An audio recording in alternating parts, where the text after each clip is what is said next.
Howdy, BHRCers. You can find every episode of Why People on Spotify, Apple Podcasts, YouTube, or wherever else you get your podcast content. On this episode of Why People, episode number 21, we're thrilled to talk to Lisa Abbott, Executive Vice President and Chief Human Resources Officer at Boston's Children's Hospital. Lisa has a fascinating background and has done some amazing work across the country at some of the leading health systems in America. Stay tuned. All right. Welcome to our audience. Welcome to Why People. For our new listeners, Why People is a Boston HR Council podcast production. The BHRC is the largest HR executive community in the world of just over 1,500 HR executive council members. First, we'd love to introduce our co-founder of the BHRC and co-host of Why People, Paul Roberts. Thank you. Welcome, everybody. If you can't see, if you're not watching the YouTube version, you had to see our guest just bust out some amazing chair dance moves. So I'm extra excited for today. Thanks, Paul. And certainly, without further ado, excited to talk to our guest today on episode number 21. Lisa Abbott is the Executive Vice President and Chief Human Resources Officer at Boston Children's Hospital, an amazing place that does amazing work. So, Lisa, thank you so much for joining us. Thank you so much for having me, Sean. And Paul, if you know me well, chair dancing is the only kind of dancing I do. So you got to see me in all my glory this morning. So great to be here. We're excited to have you, Lisa. And for folks listening for the first time, we keep a lot of the same cadence here with Why People. It's really very much a conversation rooted in the past, present, and future of some of the leading HR and people executives across the globe. So Lisa, we will dive right into it. Help us, understand Lisa Abbott a little bit from your beginnings. And we always tell folks, go as far back as you want. We've had some folks go all the way back to their cradle. Some folks start in schooling, but happy to learn a little bit more about you. Sure. Happy to share. Thank you so much. I probably will take us all the way back in the interest of time to cradle days. But, I will say I have a pretty non-traditional background. When I got out of graduate school, I worked for Housing and Urban Development. I wrote grants and contracts for HUD. And while I was there, I learned how to build IT systems. I was a Novell administrator, for those who may know what that is. It's an obsolete IT system at this point. So dating myself just a little bit, but certainly started me on my journey in IT. And so not an HR start for me, but a great start nonetheless. I left HUD and I went to work for a utility company in upstate New York. That's where I'm actually originally from. There is no place in the state of New York I have not lived, worked, or traveled. So consider New York home, and I consider myself a native New Yorker. I worked for a utility company in IT, and I was somewhat of a consultant, an internal consultant. My role as a relationship manager was to translate business needs into technology solutions. And one of my clients at the utility was human resources. So I learned much of what I know about HR in my early days, my formative days, were actually learned through the lens of an IT consultant and not as an HR professional. So did a lot of IT system building, I think computer telephony integration, right? Press 1 for this, 2 for that. Most people hate it. I love it because that's what I did for a long time. I went on to get hired into HR, first in comp and benefits, and then I had a whole variety of jobs, one landing me in the management role for a consolidated call center. It was still at the utility industry in the days of mergers and acquisitions in the late 1990s. And we were consolidating HR services across the state of New York. And I went on to manage the HR call center. Like a lot of things, when you consolidate, roles change, locations change. And so I was asked, my role as the manager of the HR call center was eliminated because the call center was moving to Maine, the state of Maine. We had at that point begun spinning off holding company. We had a holding company, began buying other operating companies. So I was going to take my leave, and I was going to go west to Colorado. I'm somewhat of an adventure junkie. The company wanted me to go west, just not quite that far. I went out to Western New York to work on the acquisition of of one of our new companies in New York. So I was out there for a couple of years, took my leave from there and went on to become the head of HR for the School of Industrial and Labor Relations for Cornell University. So I think of that role as the cobbler's children with no shoes. These are folks that teach but do not do. And, probably one of the greatest career learnings in my life. I'd come from a corporate organization and people kept saying, do you understand this isn't corporate? And I kept saying, yeah. I actually had no idea what they were talking about until I got seeped into the academic tradition, which involves a lot of pontificating and deliberating and thinking and learning. I didn't find there was a lot of urgency for doing, not in my space anyway. So it was a hard lesson learned there. I had the good fortune to be interviewed in a national search for the head of HR at Cornell University's medical school, Weill Cornell Medical College in New York City. And I took it, and it was the single most transformative role that I've had. And I found my passion for academic medicine, which is the confluence of teaching, research, patient care, and now a lot of emphasis on the communities that we serve. So I loved living in Manhattan. Great time in my life. And it really found a sense of purpose to the work. That's when it really dawned on me that mission matters. And, I will be in this space until I cease to be a worker, I think.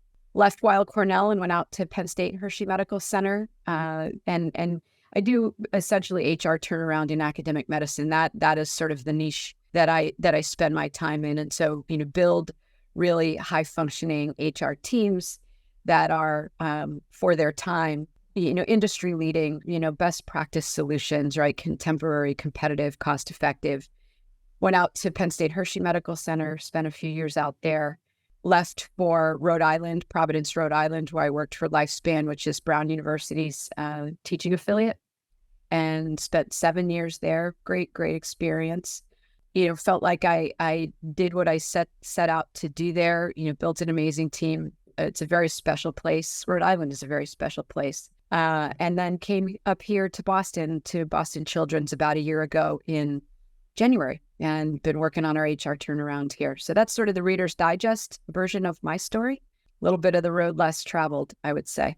Lisa, talk about a really amazing journey, and you did a great job of again giving us the Reader's Digest version. A couple of notes that I didn't know about you. So pretty fascinating, and I'm sure we could do another podcast on the fact that you are a New Yorker leading HR at arguably, and maybe not arguably, the most recognizable Boston, health system in the city. Has that been unique, being a New Yorker leading children's in Boston? Yeah, I try not to say that I'm a Yankees fan. That doesn't serve me very well here in Boston. It's been what's been really amazing about it, Sean, is when I took this job, I knew that Children's had an amazing brand reputation, but I just didn't. I don't think I really appreciated exactly what that meant. And I've never worked at a place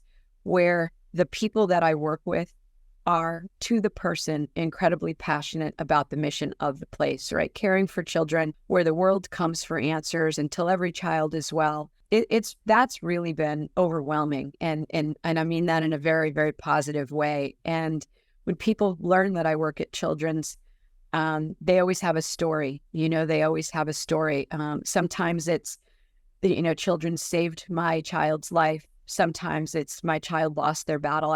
In fact, true story, I was at a dinner last night and was a networking event, and I met a man who said he lost a child at Children's Hospital. But I can't imagine the incredible loss he and his wife must have experienced, but he told the story with such fondness for the care and the compassion that he and his family received in spite of that incredible loss. And I hear those stories all the time. So it gives me great pride to work at an institution that is known for its compassion, its amazing and outstanding care. #1 pediatric research institution in the world right? So it's an amazing, really, really special place. Certainly won't speak for Paul, Lisa, and I appreciate you sharing the story. But as someone who grew up here in Boston, right? I mean, just the idea of children's is held at such a high level, right? It's just so elevated in the minds of everyone in the region. It really is a special place, and you're right. Everyone has usually more than just one story about how amazing of a community it is there. So another note that you shared, Lisa, that I really wasn't aware of, this is episode number 21 here, and this is the first time we've heard it. Really fascinating that your start, or at least where you started this conversation, was in the IT world. That is pretty unique to most of the folks that we chat with. If you don't mind, can you tell us maybe a little bit about what kind of drove you into IT, and then, right as rain, I'm going to ask you, okay, well, let's go a little bit deeper on the bridge from IT to HR. You talked a little bit about it, but curious on how you got started in IT. I fancy myself as a problem solver. And when I was working for HUD, we managed property, right? Housing and Urban Development provides low-income families and elderly families with affordable housing. And so we manage property, and we manage the tenants and the residents that live in those properties. And this was in the mid-90s. And so computers were not new, but in the grand scheme of technology, a lot more rudimentary than certainly what we have the privilege of using today, right? There was no Zoom, there was no, there wasn't stuff like we have today. And in fact, it was in the early days of computer networks. And so we were, in order to manage our residents for our properties, we were running floppy disks back and forth across the street. We had 2 offices, and for the listeners that don't know what a floppy disk is, Google it. We didn't have Google then. We had floppy disks, and so we were running floppy disks back and forth across the street to upload information about our tenants and things of that nature. And I said, well, there just must be a better way. And fortunately for me, I had friends that were computer geeks, and they said, there is a better way. It's called a computer network. And they taught me how to build a computer network. And so I built a computer network for the HUD office that I worked for, again, upstate New York. And so that got me on my way. I did a lot of I did all the network administration, but then I also did a lot of hardware maintenance, and used to, when computers were a lot bigger than they are now, and used to use a screwdriver to take them apart and put in motherboards and other kinds of things that I know nothing about anymore, frankly.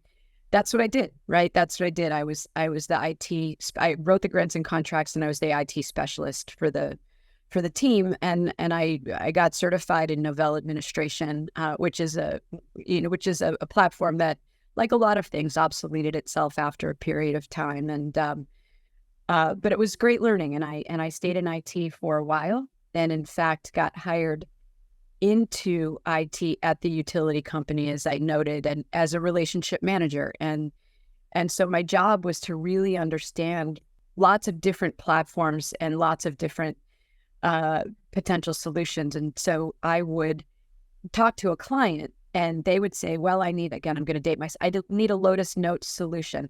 And I would say, don't tell me what the solution is you need. Tell me what the problem is we're trying to solve for. And we'd have a conversation. Well, I need the applicant flow to look this way. I need the customer base to be this or be that. I had multiple clients in the utility, the gas business unit. We were a gas and electric company.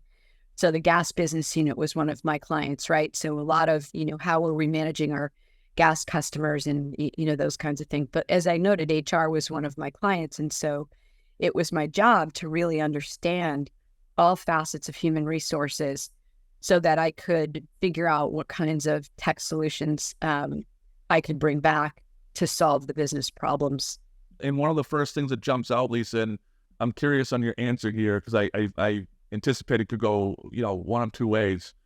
With that kind of background, I mean, you must be, relative to like HR technology and HRIS, I mean, you must be like the top of as far as evaluation and how are we doing things? Is that something that's near and dear to what you do? Yeah. And I talked about doing HR transformation or HR turnaround. And the first thing I look at is what kind of systems are in place. And it's really interesting in academic medicine, especially at these blue chip organizations, right? Cornell, Penn State, Brown, Lifespan, and here at Children's, it's interesting. I've seen it in all the places. The investment we make in forward-facing technology, think clinical information systems, your electronic medical record, the technology we use to care for our patient population. We don't make that investment in our shared services, in our back office systems, in those systems that we use to manage our employees or our supply chain or our finance. And so it's the first place I go, because we can't have contemporary HR service delivery, HR solutions, if we don't have a solid backbone of technology upon which to build. And so that's what we do, right? And you are absolutely 100% right, Sean, that it's the first place I go. I've been part of the implementation of five or six ERPs now, employer resource platforms, enterprise resource platforms. The SAPs, the Workdays, the PeopleSofts, the Oracles. We did that in the utility industry. I mean, that's where I cut my teeth there in ERP, full system ERP, HR, supply chain, finance, all of the pieces. And that's what we're going to do here as well. The way I see it, we have to make the same level of investment, maybe not the same dollar investment, but the same level of investment in our business systems that we make in our clinical systems. I'm laughing a little bit, at least only because, Paul and I, we kind of run in somewhat an adjacent space relative to HR technology. We don't do it, and I've never done it before.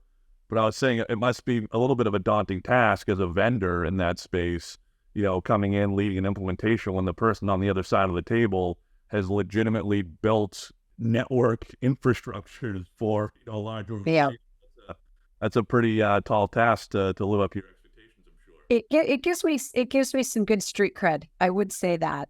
I would say that. And I do what I think good leaders do, which is hire people around me that are smarter than me. I love the HRIS space, but I'm not. I'm a dabbler anymore from the outside. The big projects matter, and rationalizing our use of technology is really important. We tend to swing the pendulum sometimes too far to the point solution space, right? One of these, one of those, one of these, one of those, and by the time you're done, you're so thin in any one place that there's not a lot of value to the whole. And so we're looking at that too, to make sure that the investments that we're making make sense to enough people to make them worth their while. For sure. And Lisa, I just have one more question relative to kind of the background you gave. Gave a great foundation to where you're at right now. You did share something that has been a common thread through all of the CHROs that we've chatted with on Why People. And you said, I'm a problem solver, right? And in some way, shape, or form, everyone has said kind of the same thing. I'm a problem solver. I'm just insanely curious about business and how to make it better, right? And so for me, when you told that story of really your amazing journey, you kind of talk about a stop in the utilities and then like a jump to Cornell and academic medicine, and you said, hey, I've become so fascinated and so passionate about it. That's where I'm going to stay. Could you tell us a little bit about the initial thought process? Like how much did you know about academic medicine before? What brought you to it, and then maybe how you kind of caught yourself up to where you needed to be an effective leader there? Yeah, great question. So I left the utility industry and I went to the ILR school, and that was a really hard transition when people were asking me the question about, did I understand this wasn't corporate? And I kept saying, yeah. I had no idea what they were talking about, but what they were talking about is edicts don't come from the top down, right? There's a lot more discussion and dialogue and deliberation and debate and those sorts of things that go on. And it for me, as a person who is a doer, and there needs to be like sort of a sense of urgency.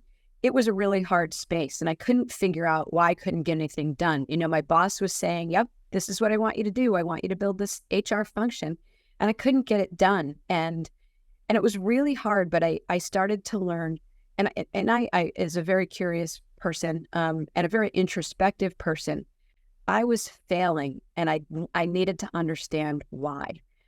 And the why was I wasn't building grassroots political support. I wasn't paying attention to what the people that I thought I was serving wanted and needed. I was sort of doing what I thought was right, but not validating it with anyone. And so I worked, one of my reporting, reported to the dean of the college, but I also had a reporting relationship to the vice president of HR for the university. And I kept saying, this just isn't working. I feel like I'm swimming in molasses, right? Like this is like really a struggle. And she knew I was having a hard time. And she said, there's going to be a vacancy at the medical center in New York. And I lived upstate at the time, the real upstate, not over the Tappan Zee Bridge. And she said, would you be interested in being considered? And so it was a national search, and I interviewed, and I knew nothing, Sean, to your question. I knew nothing about academic medicine. I knew nothing about healthcare. I knew nothing. And I said that to the person to whom I would have been reporting. I said, if you want me to fix this HR function, you won't find anybody better. But if healthcare is a prerequisite for this job, then don't hire me, because I don't know anything about healthcare. And so when I got the job, it's like, oh crap, do I have to move to Manhattan? Well, and that's where the job was. And there was no such thing as remote work. And I did, and it was amazing. And so learning curve was steep, but I really worked hard to be out there. That's when I figured out what a listening tour was. And I learned a lot from my experience at the ILR school. And I was committed to not repeating it.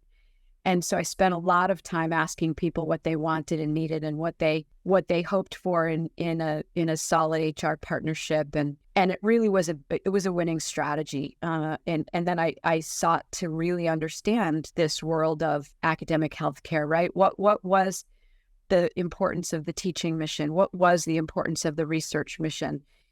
Patient care and finding cures for disease and so forth. And I had the good fortune there as well. We had a medical center, a medical school in Doha, Qatar. And so I had the good fortune to be able to travel and really see a culture that I probably would not have had another opportunity to see. So it was really life-changing for me. And, it was all about being curious, rolling up my sleeves and working really hard to not just to do the work, but to learn what mattered to people. That's amazing, Lisa, to be able to make that transition. And you don't seem like the type that's going to brag about anything, but geez, you've made it pretty dang well, and have learned so much to be where you're at. I mean, that's a fascinating case study. Those must have been some pretty amazing listening tours to get to. Oh, I learned that my research faculty have a much different lens they look through, and they don't always see the administration as their friend or ally. And I've really worked hard to understand why that is, and have leveraged that learning to be a better partner and understand the populations are not all equal. They have different needs. We need to approach them recognizing their unique needs and knowing that it's different microcosms, right? Teaching is different than research, is different than care delivery, is different than what we do in service to our communities, and that's part of the richness of this industry for me, and all of it matters, right? Mission matters, and we have a lot of missions here, and that keeps it interesting. Perfect segue to kind of bring us into the present now, Lisa.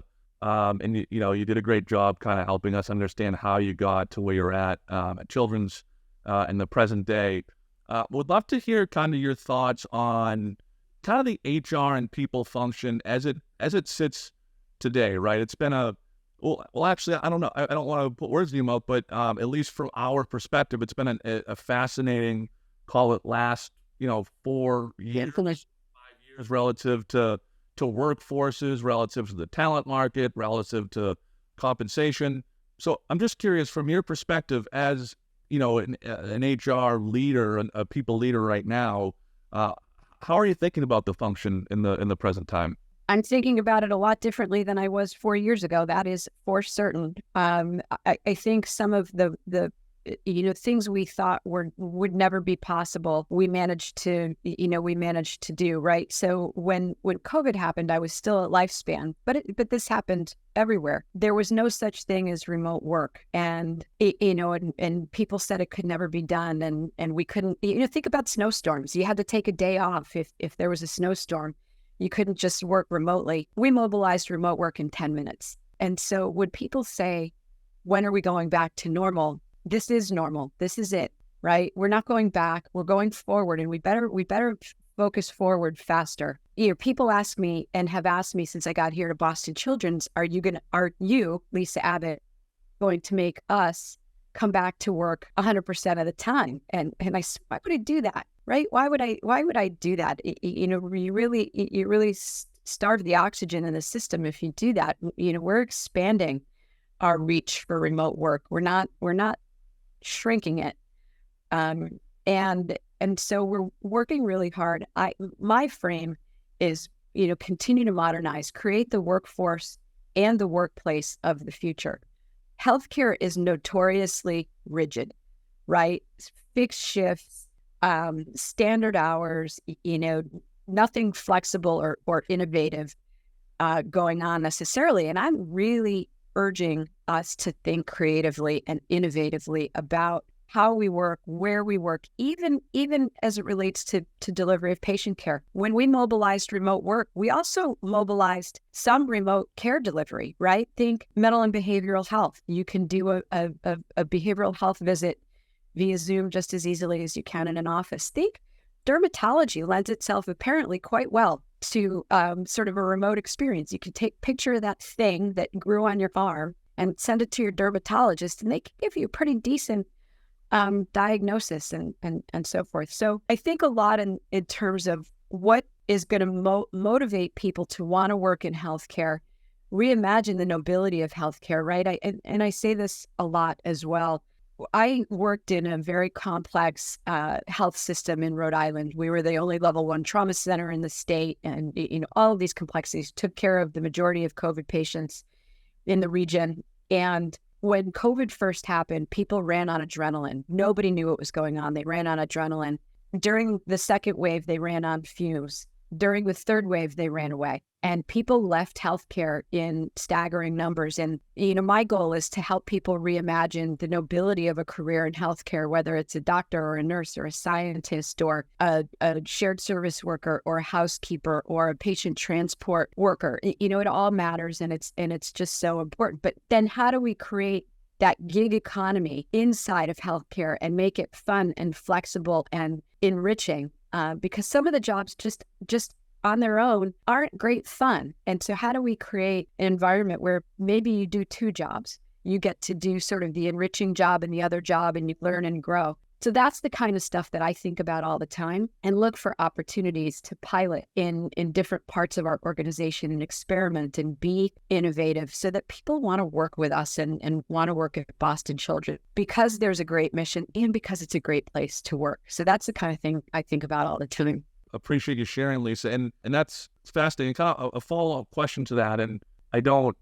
Zoom is not our friend today. There we go. It's okay, Lisa.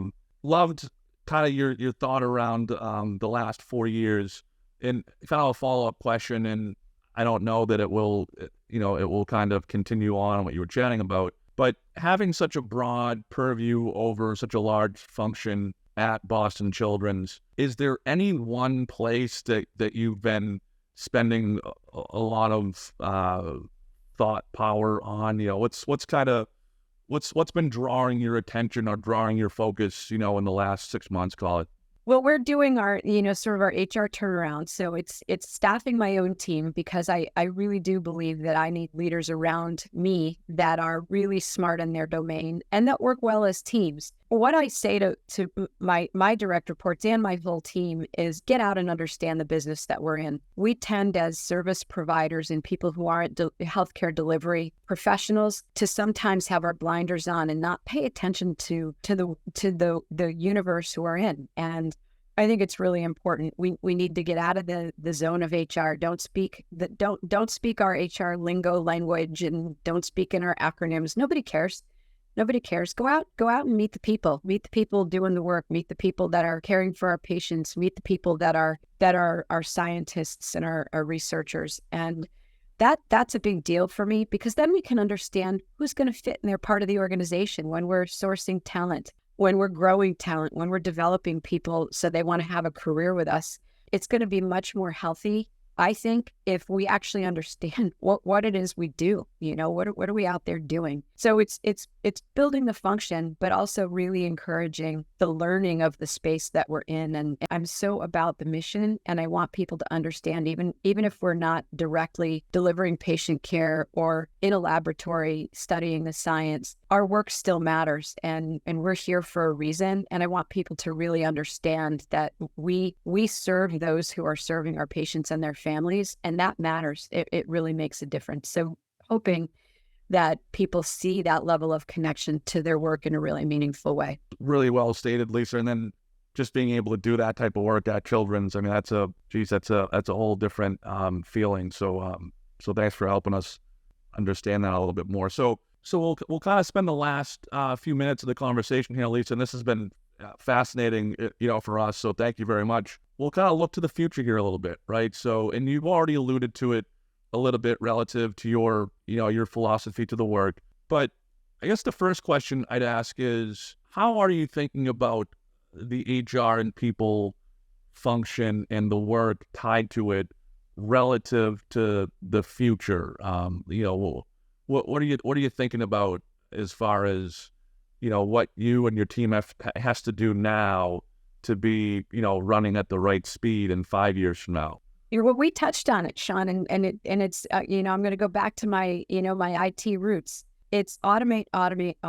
AI. We're partnering. We have great partnerships internally. We've got an AI function internally, and we work with those colleagues to figure out what can we routinize or automate or create a solution to that doesn't require human intervention. And I don't mean that because I'm interested in replacing people with bots and things of that nature. I want people to be focused on the real value added work. And we can't do that if we don't enable those sort of routinized things to be automated. So it's really building that solid technological backbone on the business systems side. And again, I think beyond HR, being that trusted human capital thought partner to the business, right? Really thinking about evolving that business partner role in a way that they are all knowing about whatever part of the organization they're supporting. They understand the levers we need to pull, the talent we need to source, the development we need to invest in,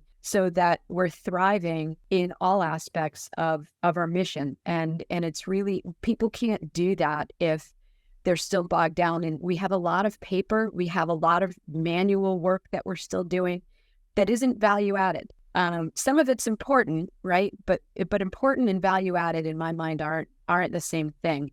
And so I really want to get that important, but maybe not value added work routinized and automated so that people can be freed up to solve real people problems and, build an even more amazing Boston Children's for the future. It's cool to hear you talk about that, Lisa, because it does. No one has come out and said this, but I'll say it seems a little bit like maybe a race is the wrong word, right? But there's, relative to AI and generative AI, there's kind of this theoretical idea of how amazing it can be to do certain things. And then there's this practical idea of, okay, well, don't tell me, show me, right? And kind of marrying those two things.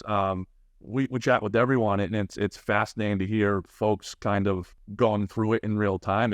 It sounds like you folks, are doing the work and are getting, close, if not actually executing on some of those things. So it's pretty exciting.